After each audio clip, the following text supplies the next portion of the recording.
High student, আমি Samir sir. আমার coaching in commerce এই ক্লাসে তোমাদের সবাইকে ওয়েলকাম জানিয়ে আজকের ক্লাস শুরু করছি।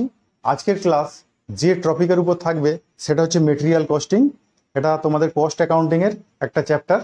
এর আগে আমি কিন্তু মেটেরিয়াল কস্টিংয়ের উপর দুটো ক্লাস দিয়েছিলাম, যেখানে আমি মেটেরিয়াল কস্টিংয়ের সমস্ত ফর্মুলাগুলো বুঝিয়েছি। যারা ওই ক্লাসগুলো দেখোনি, ওই ক্লাসগুলো কিন্তু দেখে নেবে, তাহলে এই ক্লাসটা ধরতে খুব সুবিধা হবে। দেখো, মেটেরিয়াল কস্টিংয়ে আজকে একটা প্রবলেম সলিউশন করে দেখাবো।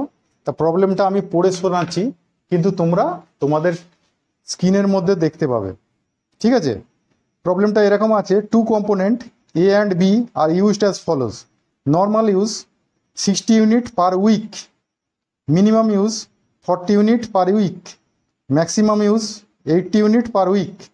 রিঅর্ডার কোয়ান্টিটি বলেছে এখানে দুরকম প্রোডাক্টের, এ এর বলেছে 500 ইউনিট, বি এর বলেছে 400 ইউনিট। আর রিঅর্ডার পিরিয়ড এ এর ক্ষেত্রে 2 থেকে 4 সপ্তাহ আর বি এর ক্ষেত্রে 4 থেকে 6 সপ্তাহ। এখানে কিন্তু এটা অঙ্কটা যেটা করাবো এই মেটেরিয়াল কস্টিংয়ের, এটা হচ্ছে লেভেল অফ মেটেরিয়াল। এই লেভেল অফ মেটেরিয়ালের যে সমস্ত প্রবলেমগুলো তোমাদের আসবে, সেখানে লেভেল বের করতে গেলে আমি আলোচনা করেছিলাম, দেখবে প্রথমেই তোমাদের রিঅর্ডার লেভেল বের করে নিতে হয়। রিঅর্ডার লেভেল বের করলে কিন্তু তারপরে তোমরা পরপর স্টেপ বাই স্টেপ এগোবে। তাহলে দেখো, প্রবলেমটা যেটা করাচ্ছি, প্রথমে আমি বলবো রিঅর্ডার লেভেল বের করব। দেখো, এরকম ভাবে করবে, সুবিধা হবে। রিঅর্ডার লেভেল, রিঅর্ডার লেভেল যদি করি তার ফর্মুলা লিখবো। এখানে তো ইউজ দেওয়া আছে, তাহলে ম্যাক্সিমাম, ম্যাক্স লিখলাম, maximum use into maximum period, max use into max period. আমি ফর্মুলাটা একবার লিখে নিলাম। ফর্মুলা একবার লিখে নিলে কি হবে, প্রত্যেকবারে ফর্মুলা লিখতে লিখতে না তোমাদের দেখবে ফর্মুলাগুলো পুরো মুখস্থ হয়ে যাবে। তাহলে রিঅর্ডার লেভেল লিখেছি। এবার এ এর ক্ষেত্রে, এ এর ক্ষেত্রে আমরা ম্যাক্সিমাম ইউজ, দেখো ইউজগুলো কিন্তু সবার ক্ষেত্রে একই। ম্যাক্সিমাম ইউজ বলেছিল 80 ইউনিটস, কিন্তু এর ক্ষেত্রে পিরিয়ডটা ছিল ম্যাক্সিমাম 4 সপ্তাহ। তাহলে 80 ইউনিটস পার উইক আর 4 উইকস লেগেছে। তাহলে এর ক্ষেত্রে কত হবে, 320 ইউনিটস। না কেজিতে আছে, যাতে আছে, ইউনিটসে আছে, তাহলে ইউনিটস দাও, বোঝা গেল। আর বি এর ক্ষেত্রে এর নিচেই করে দেবে, ফর্মুলা তো একবার লেখা আছে, তার নিচেই করে দেবে 80 ইউনিটস। আর এটা মনে হচ্ছে ম্যাক্সিমাম পিরিয়ড আছে 6 সপ্তাহ, তাহলে 6 সপ্তাহ করে দিলে তাহলে 480 ইউনিটস হয়ে গেল। এটা লাগবেই প্রত্যেকটা অঙ্কে। তাহলে রিঅর্ডার লেভেলটা আমরা বের করে নেব। যখন ইউজ আছে তাহলে ইউজের ফর্মুলা অ্যাপ্লাই করব, আর যদি লেট টাইম থাকতো লেট টাইমের ফর্মুলাটাকে অ্যাপ্লাই করতাম, ঠিক আছে? এটা হয়ে গেল। এরপরে আমাদের বের করতে বলেছে maximum level.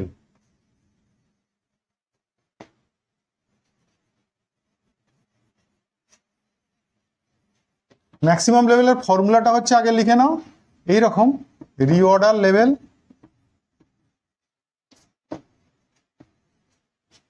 Plus reorder quantity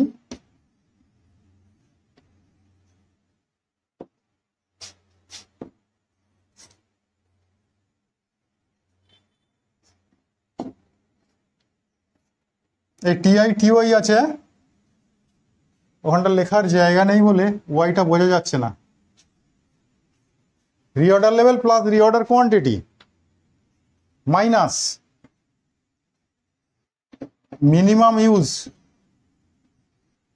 মিন ইউজ করে দিলাম, ইন্টু মিন পিরিয়ড।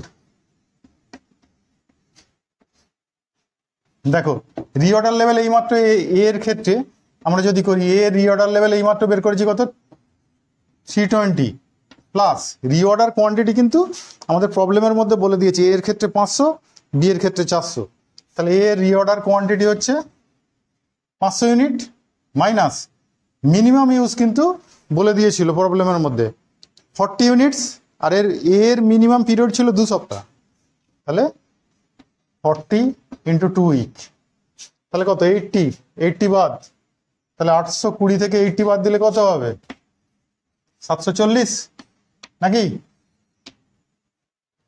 দেখে নেবে একটু ক্যালকুলেশনটা। 820 তার থেকে 80 বাদ, ঠিক আছে। বি এর দেখো, বি এর রিঅর্ডার লেভেল মানে কত 480, আর বি এর রিঅর্ডার কোয়ান্টিটি বলে দিয়েছে কত 400, মিনিমাম ইউজ তো 40 জানি, কিন্তু বি এর মিনিমাম পিরিয়ডটা হচ্ছে বি এর ক্ষেত্রে বলেছে 4 সপ্তাহ, তাহলে 4 সপ্তাহ বসিয়ে দিলাম। তাহলে 160 এর থেকে বাদ দিতে হবে, তাই তো 160 বাদ দিলে 320 720।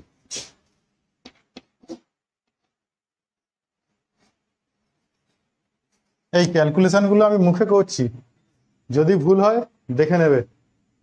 তাহলে এটা হয়ে গেল ম্যাক্সিমাম লেভেল, ঠিক আছে, এটা রিঅর্ডার লেভেল। এরপরে বের করতে হয় মিনিমাম লেভেল। এবার মিনিমাম লেভেলের ফর্মুলাটা আবার লিখবে।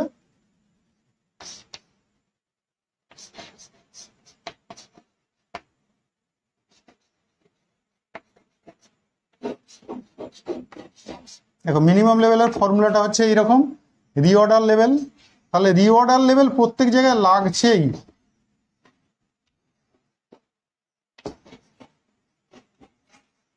Reorder level minus average use into average period, AV দিলাম, average use into average period.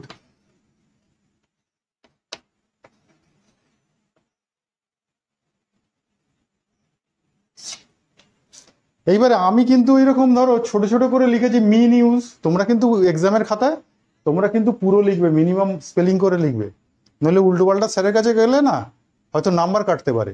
তাহলে এই জায়গাগুলো খেয়াল রাখবে। আমি হয়তো তাড়াতাড়ি করার জন্য সেখানে ম্যাক্স ইউজ লিখেছি, ম্যাক্স পিরিয়ড লিখেছি, তোমরা কিন্তু ম্যাক্সিমাম ইউজ ম্যাক্সিমাম পিরিয়ড পুরো স্পেলিং লিখবে, যাতে নাম্বার কাটতে না পারে। নাম্বার কাটার কোনো রকম স্কোপ দেবে না, ঠিক আছে, পরীক্ষককে কোনো রকম নাম্বার কাটার স্কোপ দেবে না। এই কস্টে কিন্তু যারা এইচএসে আছো, যারা ওয়েস্ট বেঙ্গল বোর্ডে আছো, কস্টে কিন্তু 100 পাওয়া যাচ্ছে, আমার স্টুডেন্টরাই পাচ্ছে। তাহলে সেখানে তোমরা কিন্তু অবশ্যই কস্ট যদি ভালো করে করো আর একটু থিওরিগুলো যদি ভালো করে মুখস্থ করো, 100 পেতে পারো। এই সিলেবাসে কিন্তু 100 পাওয়াটা কোনো ব্যাপার না, আর যেটা মার্কসটা কিন্তু অনেকটা চাগিয়ে দেবে তোমাদের, ঠিক আছে না। অ্যাকাউন্টস আর কস্টে যদি তোমরা 100 পেতে পারো, তাহলে দেখবে মার্কসটা অনেক চেগে গেছে। তাহলে ভালো করে প্র্যাকটিস করবে, আর এই সমস্ত ছোটোখাটো খুঁটিনাটি ভুলগুলো করবে না। হ্যাঁ, আমি তাড়াহুড়ো করার জন্য সেখানে হয়তো শর্টে লিখছি, কিন্তু তোমরা শর্টে করবে না। দেখো এখানে এ এর ক্ষেত্রে রিঅর্ডার লেভেল আমরা বের করেছিলাম কত 320, মাইনাস অ্যাভারেজ ইউজ ওরা কিন্তু বলে দিয়েছে, নর্মাল ইউজই হচ্ছে অ্যাভারেজ ইউজ, নর্মাল ইউজ বলে দিয়েছিল 60 ইউনিট, আর এর ক্ষেত্রে 2 সপ্তাহ হচ্ছে মিনিমাম টাইম, আর ম্যাক্সিমাম টাইম হচ্ছে 4 সপ্তাহ। অর্থাৎ এটা লেট টাইম বলেছে, মানে কি আমরা যদি একটা অর্ডার প্লেস করি, অর্ডার প্লেস করলে আমাদের কাছে গুডসটা এসে পৌঁছাতে পারে কমপক্ষে হলে 2 সপ্তাহ, আর যদি রাস্তায় জাম থাকে বেশি সময় নিলে কত নেবে 4 সপ্তাহ। এটাই হচ্ছে পিরিয়ড, মিনিমাম পিরিয়ড 2 সপ্তাহ, ম্যাক্সিমাম পিরিয়ড 4 সপ্তাহ। তাহলে অ্যাভারেজ পিরিয়ড কত, তাহলে অ্যাভারেজ পিরিয়ড হচ্ছে 3 সপ্তাহ। তাহলে এখানে বসাবো আমরা অ্যাভারেজ ইউজ, তাহলে অ্যাভারেজ ইউজ বলেছিল 60 ইউনিট, আর অ্যাভারেজ পিরিয়ড মানে 2 সপ্তাহ আর 4 সপ্তাহ যোগ করে 2 দিয়ে ভাগ করে দিই, তাহলে 3 সপ্তাহ। তা 300 18 180 বাদ দাও, দিলে কত হবে 140 ইউনিট। নেক্সট বি এর, দেখো আমরা একবার ফর্মুলা লিখেছি, তারপর এ বি দুটোই বেরিয়ে বেরিয়ে চলে আসছে। বি এর ক্ষেত্রে দেখো রিঅর্ডার লেভেল ছিল কত 480, মাইনাস অ্যাভারেজ ইউজ তো দুজনের ক্ষেত্রেই 60, আর অ্যাভারেজ পিরিয়ড এর কিন্তু 4 সপ্তাহ থেকে 6 সপ্তাহ ছিল, তাহলে অ্যাভারেজ পিরিয়ড কত 5 সপ্তাহ। সেটাকে দেখিয়েও দিতে পারো এখানে, 4 সপ্তাহ প্লাস 6 সপ্তাহ বাই 2 করলে 5 সপ্তাহ 5 6 কত 30, 300 বাদ যাবে এখান থেকে, তাহলে 180 ইউনিট হলো। এরপর দেখি আর কি বলেছে, দেখি reorder level, minimum level, maximum level and average level. Average level করতে গেলে দেখো, তাহলে একটু মুছে দিই উপরটা, এখানটাই অ্যাভারেজ লেভেল করে দেব। আচ্ছা থাক, পুরোটাই মুছে দিই।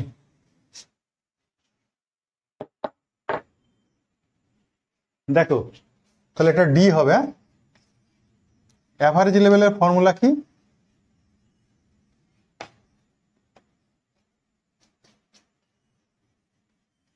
অ্যাভারেজ লেভেল হচ্ছে এই ম্যাক্স লেভেল যেটা বের করেছো তুমি, ম্যাক্স লেভেল মানে ম্যাক্সিমাম লেভেল প্লাস মিন লেভেল মানে মিনিমাম লেভেল, দুটোকে প্লাস করবে, পুরো 2 দিয়ে ডিভাইড করে দেবে, 2 দিয়ে ডিভাইড করে দেবে, ব্যাস হয়ে গেল। তাহলে এ এর ক্ষেত্রে দেখো, এ এর ক্ষেত্রে আমরা ম্যাক্সিমাম লেভেল বের করেছিলাম, এই যে বেরিয়েছে 740, আর মিনিমাম লেভেল 140। তাহলে এই দুটো প্লাস করি বাই 2, তাহলে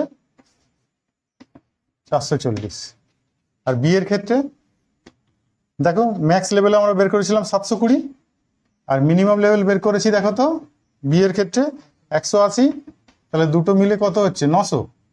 900কে 2 দিয়ে ডিভাইড করলে কত হবে? 450 ইউনিট। হয়ে গেল। তাহলে এটা ছিল একটা সিম্পল অঙ্ক, সিম্পল প্রবলেম, এটা সলিউশন করলাম। হ্যাঁ, এরপর এটা একটু টাফ অঙ্ক পরের ক্লাসে করাবো। আজকের ক্লাস এই পর্যন্তই থাকছে। পরের ক্লাসে এর থেকে একটু জটিল যেইগুলো আছে, তেমন কিছু জটিল মানে কি, তেমন ভয় পাওয়ার কিছু নেই, এগুলো সবাই তোমরা 2-1টা প্র্যাকটিস করলেই পেরে যাবে, কোনোরূপ ঘাবড়াবার ব্যাপার নেই। ঠিক আছে, ঘাবড়াবে না কোনোরূপ। ক্লাস ফলো করো, আমি যে প্রবলেমগুলো করে দিচ্ছি সেই প্রবলেমগুলো দেখো ভালো করে, তারপরে নিজে 3-4টে প্র্যাকটিস করো, ব্যাস পড়লেই দেখবে পুরো চ্যাপ্টারের উপর কনসেপ্ট এসে যাবে। আর পুরো চ্যাপ্টারের উপর কনসেপ্ট এসে গেলে ব্যাস পরীক্ষা কিছু মনেই হবে না। ঠিক আছে, ক্লাস যদি ভালো লাগে অবশ্যই লাইক কমেন্ট করো। আজকের মতো এইটুকু, পরের ক্লাসে আবার প্রবলেম সলিউশন নিয়ে আসছি এই মেটেরিয়ালের উপরেই, লেভেল অফ মেটেরিয়ালের উপর, আর একটু একটু করে লেভেল বাড়াবো। হ্যাঁ, তাহলে পরের ক্লাসে আবার দেখা হচ্ছে। আজকের মতো টাটা।